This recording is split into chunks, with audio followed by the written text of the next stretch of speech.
அருட்பெருஞ்சோதி அருட்பெருஞ்சோதி தனிப்பெரும் கருணை அருட்பெருஞ்சோதி எல்லா உயிர்களும் இன்புற்று வாழ்க கொல்லா நெறியே குவலையுமெல்லாம் ஓங்குக.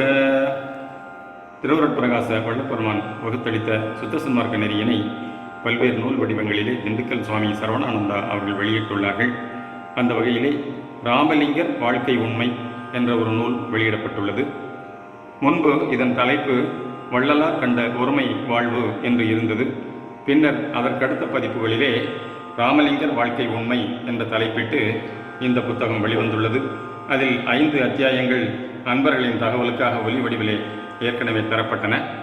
இன்றைய தலைப்பு 6வது அத்தியாயத்தின் அருட்பணிவு என்பது தலைப்பு. நூலின் பெயர் ராமலிங்கர் வாழ்க்கை உண்மை. 6வது அத்தியாயம் அருட்பணிவு. அதிலே அடுத்த தலைப்பு அறிவின் விளைவு. அறிவு மார்க்கத்தால் ஆண்டவர் உண்மையை கண்டு கொள்ளப்பட்ட போது சில நன்மைகள் ஏற்பட்டன.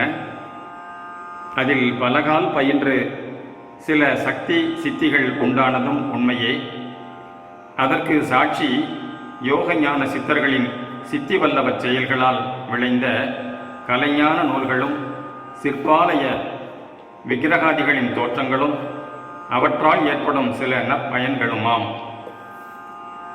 இம்மார்க்கத்தில் சென்று அடையப்பெறுகின்ற பயன்கள் பெரு நன்மையாகிய அகிலமாம் சகோதரத்துவ இன்ப வாழ்வை கொண்டு வரவில்லை. அதுதான் வரவேண்டியிருந்தது. ஏனெனில் அறிவில் விளங்கிய ஆண்டவர் அதீத நிலையில் அகில பிரபஞ்ச உயிர் பொருள்களுக்கு எல்லாம் ஒன்றான தலைவராக இருக்க கண்டுகொள்ளப்பட்டது. ஆதலின் மக்களினத்து ஒவ்வொருவரும் அந்த ஒன்றான பதியின் துணை கொண்டு விளங்குபவர் ஆவார்கள். எல்லாம் வல்ல ஒன்றான ஆண்டவரின் ஒரு தன்மை கொண்ட பிள்ளைகளே ஒவ்வொருவரும். ஆதலின் மக்கள் எல்லோரும் அக உரிமை சகோதரர்களே என்பது உண்மை. இவ்வுண்மை ஓரளவு விளங்கினது அந்த அறிவு நெறியிலே. எனினும் அகப்பற்றும் புறப்பற்றும் ஆன்ம கடவுள் நிலையையும் அதனை சூழ்ந்த தேகாதி பிரபஞ்ச வடிவங்களையும் தனித்தனியாக பிரித்து நோக்கி அந்த பிரிவு மனப்பான்மையோடு உலகியல் வாழ்வு நடத்த செய்து விட்டிருந்ததாம். இதனால் ஆன்ம ஞானம் அடைந்திருந்த பெரியோர்களும் கடவுள் சித்தி ஓரளவு கைவரப் பெற்றிருந்த சிலரும் கூட மேற்படி பற்று காரணத்தால் தம்மை உயர்வாகவும் சாதாரண மக்களை தாழ்வாகவும் கருதி அவர்களுக்கு பணிந்து அன்பு செய்யாமல் அகங்கார சித்தர்களாய் நடந்து கொள்கின்றனர். அடுத்த தலைப்பு தயவின் வளர்ச்சி. சர்வ ஜீவ தயாபரனாகிய அகமுடையான் நம் உள்ளிருந்து உயிர் உணர்வு உடலை தந்து வளர்த்து கொண்டிருப்பதோடு தனது தயா சுதந்திரத்தாலே புறத்தில் நாமும் தயவு செய்து இன்ப வாழ்வில் தழைத்தற்கான சூழ்நிலைகளை அமைத்து கொடுத்து கொண்டிருக்கின்றார் என திருவருளால் அறிந்து கொள்ளப்படுகின்றது. ஆகையால் அந்த சூழலில் வருகின்ற நம்மின மக்களையும் பொருள்களையும் ஆற்றல்களையும் தயவு காரியத்திற்கே பயன்படுத்த வேண்டும் என்பது நமது உள்ளமுடையானின் ஆணை ஆகும். மேலும் நம் பதி நம் அகத்தில் மட்டும் இருக்கின்றவர் அல்ல, புறத்தில் வருகின்ற ஒவ்வொருவரின் அகத்திலும் இருந்து கொண்டு அவரவராய் உருவெடுத்து தயை வளர்க்கவே சூழ வருகின்றார் என்பதையும் மறவாது நினைவிற்கொண்டு தயை புரிதல் வேண்டும். சூழ வருவோரின் குறை கண்டு பரிந்து உதவுதல் வேண்டும். அடுத்த தலைப்பு அன்பு + அறிவு = அருள். நமது திருவருட்பிரகாசராகிய வள்ளலார் புறவடிவப்பற்றை முற்றும் விடுத்துவிட்டு அகநிலையில் அருள்மயமாய் விளைவு கொண்டு திருவாணையால் சூழ்நர்க்கு மிக இரக்கத்தோடு பணிந்தன்பு செய்யலானார்.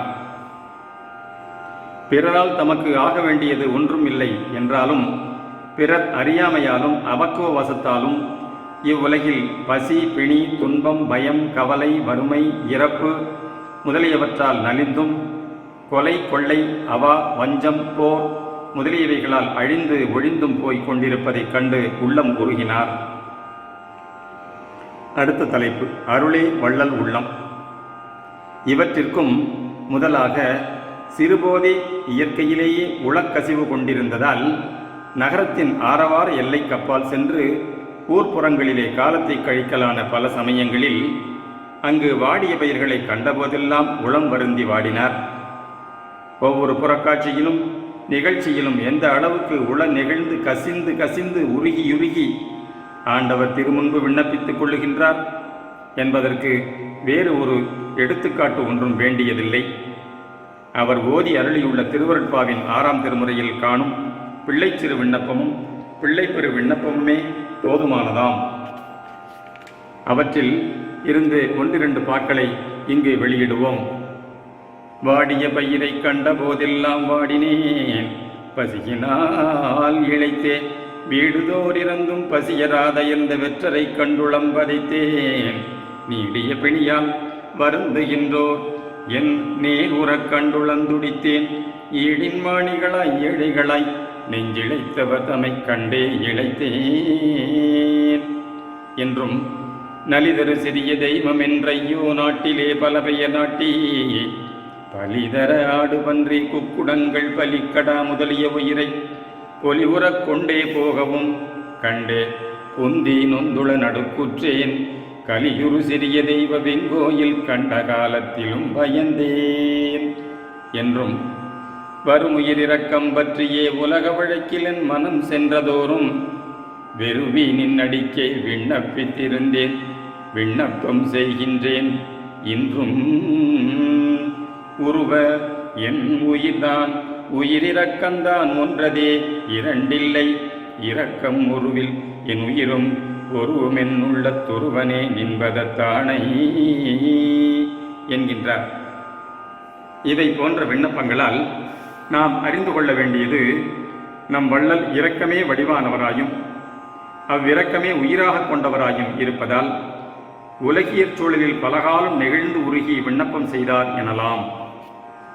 இந்த உலகியற் காட்சிகளால் இதுபோன்று உட்குழைவால் இழைத்தும் பயந்தும் நடுநடுங்கியும் விண்ணப்பித்துக் கொண்டது பிறர்களின் மீதும் பிற சிற்றுயிர்களின் மீதும் வைத்த பேரிரக்கமே காரணமாகும் என்பதை இதுவரை அடியேன் அடைந்த வெம்பயமும் இடர்களும் துன்பமும் எல்லாம் பொதுவளர் பொருளே பிறர் பொருட்டல்லால் புலையனேன் பொருட்டல இது நின் மதுவளர் மலர் பொற்பத துணையறிய வகுத்தனன் அடியனேன் தனக்கே எதிலும் ஓர் ஆசை இலை இலை பயமும் இடருமற்றிலை இலை எந்தாய் என குறிப்பிட்டுள்ளார்.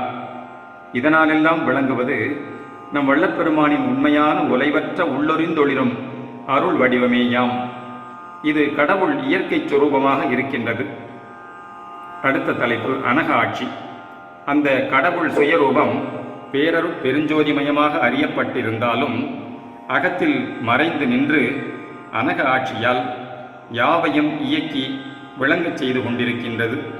இதனால் புற வடிவிலிருந்து புற வாழ்வை நடத்துகின்ற மனிதன் கடவுட்கலப்பு கொண்டு நித்தியானந்த வாழ்வு வாழ முடிகின்றதில்லை.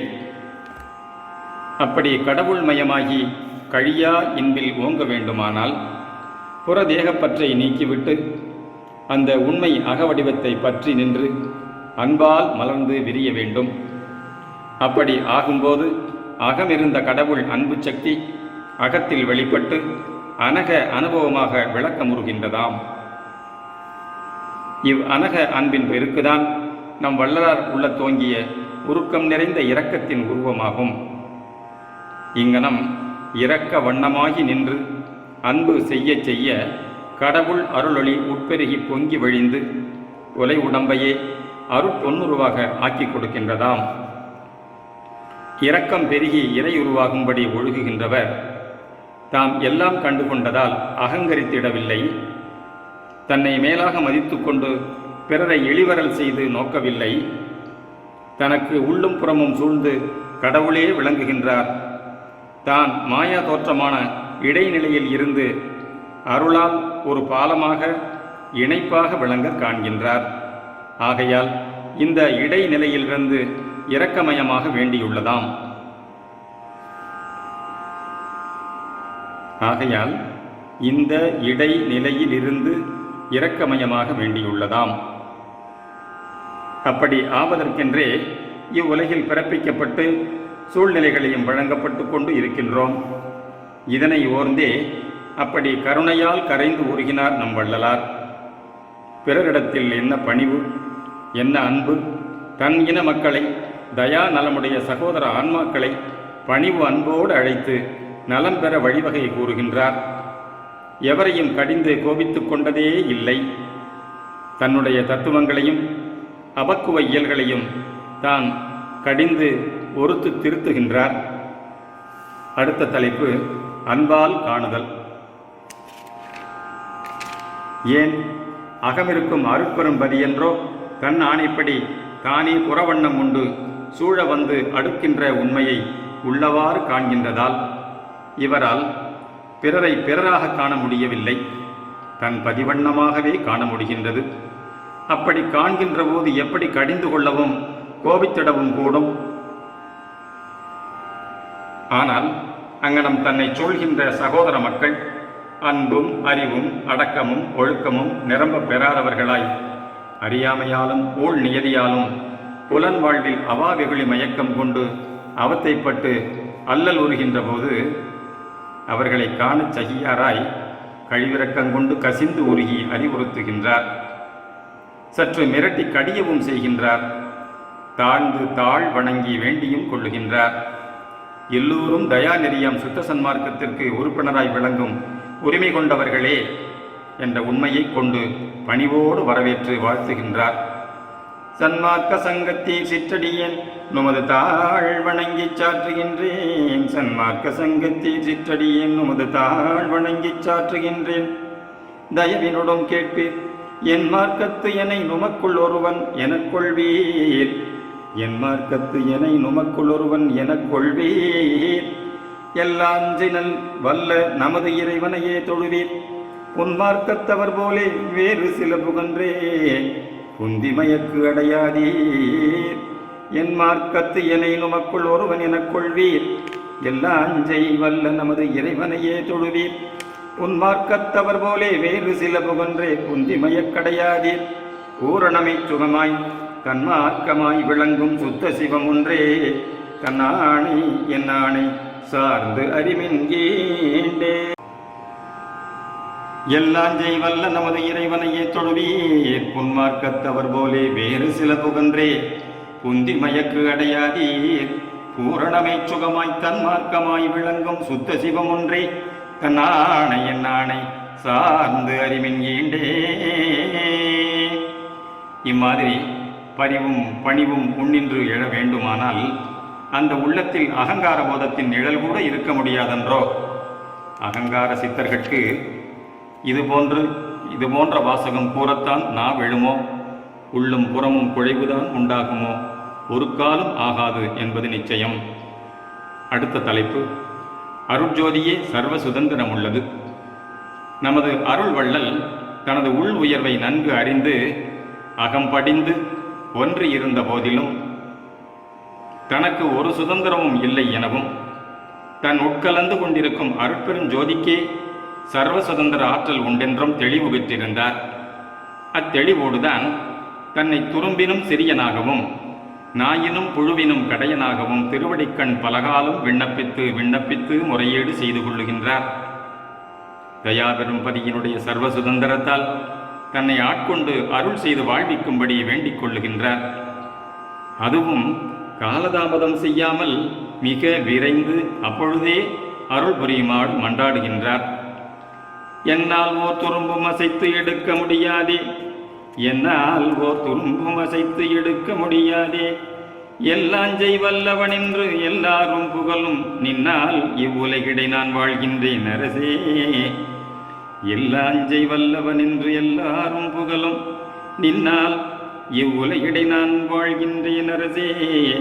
நின் அருள் பெற்று அழியாத நிலையை அடைந்திட எந்தன்னால் ஓர் சுதந்திரமும் இல்லை கண்டாய். என்னால் ஓர் துரும்பும் அசைத்தெடுக்க முடியாதே. எல்லாஞ்சை வல்லவனென்று எல்லாரும் புகழும் நின்னால் இவ்வுலகிடை நான் வாழ்கின்றேன் அரசே. நின் அருள் பெற்றழியாத நிலையை அடைந்திட எந்தன்னால் ஓர் சுதந்திரமும் இல்லை கண்டாய். நினது சகல சுதந்திரத்தை என்பால் தயவு செய்தல் வேண்டும். நின் அருள் பெற்று அழியாத நிலையை அடைந்திட என் தன்னால் ஓர் சுதந்திரமும் இல்லை கண்டாய். நினது சகல சுதந்திரத்தை என்பால் தயவு செய்தல் வேண்டும். பின்னால் என்றிடிற் சிறிதும் தரித்திருக்க மாட்டேன், பேராணை உரைத்தேன் என் பேராசை இதுவே. பின்னால் என்றிடில் சிறிதும் தரித்து இருக்க மாட்டேன், பேராணை உரைத்தேன் என் பேராசை இதுவே என்றதால் உண்மை அறியலாகின்றது. அடுத்த தலைப்பு அருளால் அகங்கார ஒழிவு. அகங்காரம் ஒழிய வேண்டுமானால் இந்த அருட்பதிவும் அருட்பணிவும் அருட்பணிக்கே தன்னை அர்ப்பணித்தலும் வேண்டும். மற்றபடி அருங்கலா ஞானத்தாலும் பெருந்தவ சக்தியாலும் ஆண்டவரின் சம்பந்தம் நிறைவு கொள்ள முடியாதாம். அருள் அனுபவம் உண்ணின்று விரிந்து உயிருடம்பிற் கலந்து நிரம்பற்கு ஒழுக்கம் நிரம்பியவர்களாய் தயா விசாரவசத்தராய் இருந்து பழக வேண்டும் முதலில். அப்போதுதான் நிராசையும் பணிவும் கலந்த தாழும் குணம் உண்டாம். அத்தருணத்தில்தான் அந்த அருட்பதிவு ஏற்பட்டு சிறிது சிறிதாக அனுபவத்தில் விளங்கும். இப்படித்தான் நம் வள்ளலார் அருட்பணிவினால் அருட்பதிவு பெற்று தழைத்தார் என ஓர்ந்து கொள்ளல் வேண்டும். அடுத்த தலைப்பு தன்னை மதியாது தலைவனை உணர்த்தல். தன்னை மதியாது தன் தலைவனையே மதித்து தன்னை தன் அகங்கார வடிவத்தை மறைத்து தனது அகமுடையானாகிய தனித்தலைமை தயாஜோதிபதியையே காட்டிக் கொடுக்க வேண்டி ஒவ்வொரு சந்தர்ப்பத்தும் குறிப்பிட்டு அருளினார். குறிக்கச் செய்து கொண்டும் இருக்கின்றார். தக்கோர் வாயிலாக இதற்கு சில குறிப்புகளை ஈண்டு நோக்குவாம். அடுத்த தலைப்பு பணிவு உள்ளம். தன்னை ராமலிங்க சுவாமிகள் என்று வழங்கிய ஒருவருக்கு இவர் பணிவும் கண்டிப்பும் தொனிக்க உரைத்த பதில் இதுவாகும். ராமலிங்க சுவாமி என்று வழங்குவிப்பது என் சம்மதமன்று என்னை, ஏனென்றால் அது ஆரவாரத்திற்கு அடுத்த பெயராக தோன்றுதலின் இனி அங்கனம் வழங்காமி வேண்டும் என்று குறித்தருளினது இவருடைய உண்மை நிலையை சுட்டுவதாய் தெரிவிப்பதாம். அடுத்த தலைப்பு திருவருட்பா வெளியீடு. திருவருட்பா முதல் வெளியீடு காண்டல். திருவருட்பிரகாச வள்ளலாராகிய நம் ஐயா அவர்கள் திருவாய் மலர்ந்தருளிய திருவருட்பாக்களை முழுமையாக அச்சிட வேண்டுமென்னும் கருத்துடையவர்களாய் திருவருட்பா முதல் வெளியீடு காண்டல். திருவருட்பிரகாச வள்ளலாராகிய நம் ஐயா அவர்கள் திருவாய் மலர்ந்தருளிய திருவருட்பாக்களை முழுமையாக அச்சிட வேண்டுமென்னும் கருத்து உடையவர்களாய் அடுத்திருந்த சில முக்கிய அன்பர்கள் அடிகளாரை அடுத்து உத்தரவு கொடுத்து அருள வேண்டினர். அடிகளும் அவ்வன்பர்களின் உள்ளத்தில் எழுந்த நல்ல அவாவினை, அன்பு விளைவை கெடுத்தல் ஆகாதென்னும் ஒன்றினை குறிக்கொண்டு ஒருவாறு உடன்பட்டார்கள். உடனே அந்த அன்பர்கள் ஐயா அவர்களுக்கு ஆட்பட்டவரும் உபய கலாநிதி பெரும் புலவனார் என விளங்கியவருமாகிய தொழுவூர் வேலாயுத முதலியார் அவர்களை கொண்டு அதுவரை பாடியருளப்பட்டிருந்த பாக்களையெல்லாம் 4 திருமுறைகளாக வகுத்து அச்சியற்றி வெளியிட்டனர். அடுத்த தலைப்பு திருவருட்பிரகாச வள்ளல் ஆர். அப்பதிப்பில் முதலியார் திருவருட்பா வரலாறு என்று ஒன்று இயற்றி சேர்த்திருந்தார். அதில் திருவருட்பிரகாச வள்ளலார் என்று தம்மை சிறப்பித்து இருந்ததைக் கண்டு அந்த உபயகலாநிதி பெரும்புலவரை நோக்கி, பிச் என்காணும், திருவருட்பிரகாச வள்ளலார் என்று உம்மை யார் போடச் சொன்னது என்று அதட்டி கேட்க, முதலியார் நடுநடுங்கியவராய் வாய் புதைத்து வள்ளலாரது திருவடிகளை சிந்தித்த வண்ணமாய் நின்றிருந்தார். சிறிது நேர மௌனத்திற்கு பின்னர் நமது அடிகளாரே உண்மை விளக்கம் தந்து அமைதி பெறச் செய்து அருளினார்கள். அதாவது திருவருட்பிரகாச வள்ளலார் என்ற பெயரை திருவருட்பிரகாச வள்ளல் +R என பிரித்து வினாவாக கொண்டு அதற்கு விடையாக கடவுள் அல்லது பதியேதான் திருவருட்பிரகாச வள்ளல் என்ற உண்மையை சுட்ட வந்ததாக கூறிவிட்டு தன்னை அப்பதி திருவடியில் கிடக்கும் சிற்றணுவனாக குறித்திட்டார். யாதெனில் திருவருட்பிரகாச வள்ளலார் என்ற சிதம்பரம் ராமலிங்கம் பிள்ளை என குறித்திட்டார். அடுத்த தலைப்பு உலகம் கண்டது ராமலிங்க வடிவே, அருட்பிரகாச வடிவம் அல்ல. அது தானாக விளங்க வேண்டுமே அன்றி அது நான் என்றோ நான் அது அல்லது நான் கடவுள் என்றோ வெளிப்படையாக கூறிக்கொள்ளுதல் வேதாந்திகளின் அகங்கார கூற்றேயாகும். அகண்ட பிரபஞ்சமெல்லாம் நிறைந்து அருள் ஆட்சி புரியும் பதி ஆகிய திருவருட்பிரகாச வள்ளலார் எங்கே? இந்த பதியை குறிப்பிட்டு சிறு மாமனித வடிவில் விளங்கிக் கொண்டிருக்கும் சிதம்பரம் ராமலிங்கம் பிள்ளை எங்கே? இதை கண்ட உலகம் அதை எங்கே கண்டது? ஆம், அத்திருவருட்பிரகாச வள்ளலை உலகம் கண்டிருக்கவில்லை. ராமலிங்க திருவுருவைத்தான் கண்டிருந்தது. ஆகையால் தான் தன்னை சிதம்பரம் ராமலிங்கம் பிள்ளையாக குறித்தால் போதும் என பணித்தருளினார். அடுத்த தலைப்பு, தன் உருவை வழிபட மறுத்தல். இன்னும் ஒரு முக்கிய நிகழ்ச்சி. அடிகளாரோடு அப்பொழுது இருந்தவர்களும் கண்டும் கேள்விப்பட்டும் அறிந்தவர்களும் அந்த ராமலிங்க வடிவத்தைத்தான் மதித்து வாழ்த்தி வணங்கினர். இப்பொழுதுதான் என்ன, அந்த வடிவத்தின் பிரதியாக சித்திர ஓவிய உருவங்களை ஆக்கி வைத்து கொண்டுதான் வழிபடுகின்றனர் பலரும். இது அவருக்கு விருப்பமல்ல. அந்த புற வடிவுக்குள் ஆதாரமாயிருக்கும் ஒப்பற்ற ஆண்டவர் அருள் வடிவத்தையே எல்லோரும் அறிந்து கொண்டு வழிபட வேண்டும் என்பதுதான் அவர் ஆணையும் திருவுளச் சம்மதமாமாம். அதனால்தான் அன்று தெய்வத்தை தெரிந்து கொள்ளாத இவ்வுலகத்தார் என்னை தெய்வம் எனச் சுற்றுகின்றார்கள். ஐயோ, நம் சகோதரர்கள் தெய்வத்தை தெரிந்து கொள்ளாததினாலே அல்லவா நம்மை சுற்றுகின்றார்கள் என்று நான் உள்ளும் புறமும் பரிதாபப்பட்டு கொண்டே இருக்கின்றேன், இருப்பேன். தெய்வத்தை ஏன் தெரிந்து கொள்ளவில்லை என்றால், ஒரு பதார்த்தத்தை அனுபவித்தால் அல்லது அந்த பதார்த்தத்தினுடைய ருசி தெரியாது. ருசி தெரியாத பதார்த்தத்தின் மேல் இச்சை போகாது. அதுபோல் தெய்வத்தை உள்ளபடி அனுபவித்தால் அல்லது தெய்வத்தினிடத்தில் பிரியம் வாராது. ஆதலால் தெய்வத்தை தெரிந்து கொள்ள வேண்டும் என்கின்ற முக்கிய லட்சியத்தில் இருந்து கொண்டு விசாரம் செய்து கொண்டிருங்கள் என்று உபதேசம் செய்தருளினார்.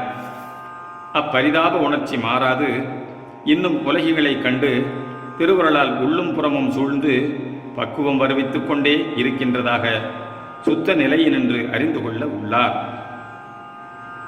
அடுத்த தலைப்பு, அருட்கண்ணால் உண்மை விளங்கும். உண்மையான அருட்பிரகாச வள்ளல் வடிவம் திருவருளாலேதான் ஒவ்வொருவர் உள்ளத்திலும் கண்டுகொள்ளப்பட இருக்கின்றது.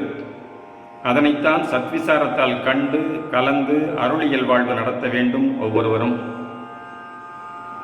அடுத்த தலைப்பு, உருவ வழிபாடு ஆரம்பத்தில் தேவை. உருவம் வைத்து வணங்குதல் அபக்குவர்க்கே பொருந்தும். சுத்த சன்மார்க்கத்து உத்தமர்கள் இந்த புற வணக்க வழிபாட்டை பற்றி நிற்க மாட்டார்கள்.